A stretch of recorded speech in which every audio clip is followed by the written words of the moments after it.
அப்பாவிகளை கொள்ளலாமா அப்படின்னு கேட்கிறாங்க. அப்பாவி என்ற ஒரு சாரார் முதல் இஸ்லாத்தில் இல்லை.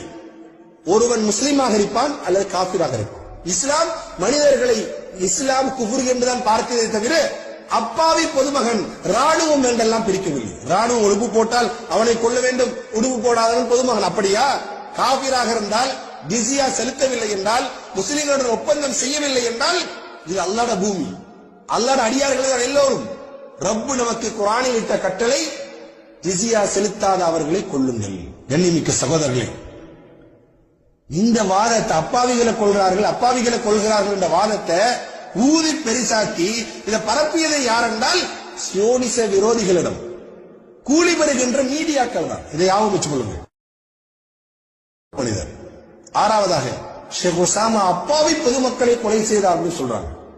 உலகத்தில் அப்பாவி பொதுமக்கள் என்று இஸ்லாத்தில் ஒரு சாரார் இல்லை. குஃபுரு ஷிர்கை செய்யக்கூடியவர்கள் மிக பெரும் அநியாயக்காரர்கள். அவர்கள் அப்பாவிகள் அல்ல. இன்ன ஷிர்க லதுல்முன் அதீம், நிச்சயமாக இணை வைப்பு மகத்தான அநீதி என்று குர்ஆனில் அல்லாஹ் சொல்லி காட்டுகிறார். அவர் அப்பாவி பொதுமக்களை கொல்லவில்லை. ஜிஸியா செலுத்தாத தாருல் குஃப்ரில் போருக்குரிய தேசத்தில் வாழ்ந்த யுத்தத்துக்குரிய காபிர்களைத்தான் அவர் படுகொலை செய்தார்.